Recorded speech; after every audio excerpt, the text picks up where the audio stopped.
Hello again, everybody. Welcome to OCVarsity.com for our Gridiron Show, a playoff edition. Steve Fryer here with Carlos Arias. Our buddy Dan Albano is off covering water polo, the king of the chlorine, the prince of the pool. Dan Albano doing his job. Carlos and I are going to talk about some of the games. The first round of the playoffs come up this week. Got a couple games on Thursday, Carlos, but most of them are on Friday, and we got some great ones. And the big one that I think everybody's pretty much interested in is Santa Margarita at El Toro. Santa Margarita 8-2, number 3 team out of the Trinity League, Carlos. El Toro, the number 2 team out of the South Coast League. El Toro was undefeated last week before they got bushwhacked by Mission Viejo, 49-7. Who saw that one coming? I think Santa Margarita is going to win this game, and I think why? Because I think they see that film, what Mission did to El Toro.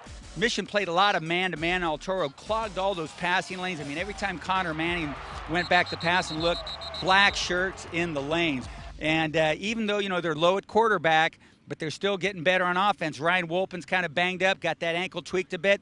Still got a lot of offensive firepower with Craycraft and so on. So I'm going with Margarita to beat El Toro. What do you think? Well, okay, both these teams are coming off of losses last week. El Toro completely demoralizing loss. I mean, 49-7. They thought this was their year to show that, they belong. They're right there with Mission. Right. Mission gets 6 interceptions. I don't know, Connor Manning threw that many all year. I think he had only like 3 going in. The question is, can they bounce back? If they can bounce back, Santa Margarita cannot keep up with them offensively. We already know that. So if Connor Manning can get it back together, they're going to be without Jacob Finari too. Yeah. If Connor Manning can get it back together, I don't think Santa Margarita can keep up on offense. Behind us, we have the Habra Highlanders getting ready. They got a game coming up against Los Alamitos. Some folks might recall Los Al and La Habra played each other a bunch of times up until 2008. Los Al won all 6 of those times they played. So, what's going to happen with this one? Now, La Habra, last year they got lost in the semifinals. We know they're not the La Habra that won all those championships we mentioned in the opening, Carlos.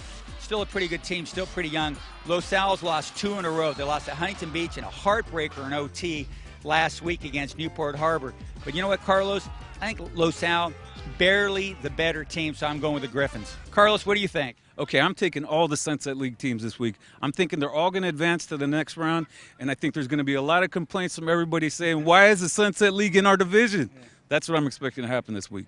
Well, we're going to talk to La Habra coach Frank Mazzone and a couple of his players about what do they think is going to happen this week. I think the obvious challenge is playing at the level they're used to playing.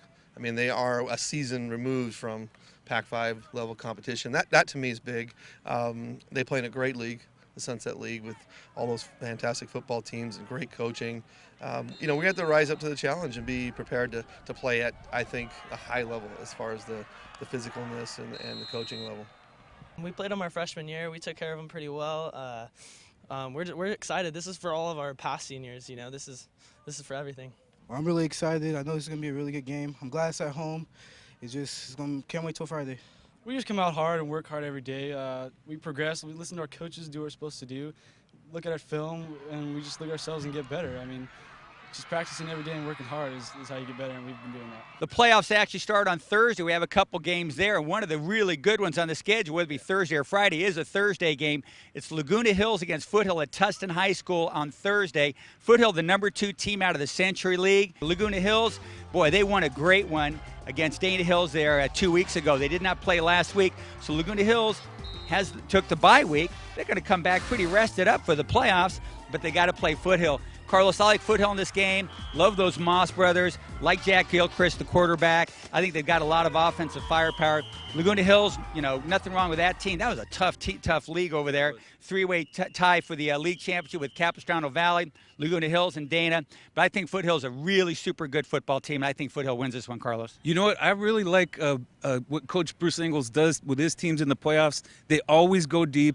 I think Foothill is definitely the favorite, but I think Laguna Hills is a live underdog, man. And if they can get some of those long drives put together like they like to do and just pound it on the ground, I think they're going to be dangerous, but I am picking Foothill like you.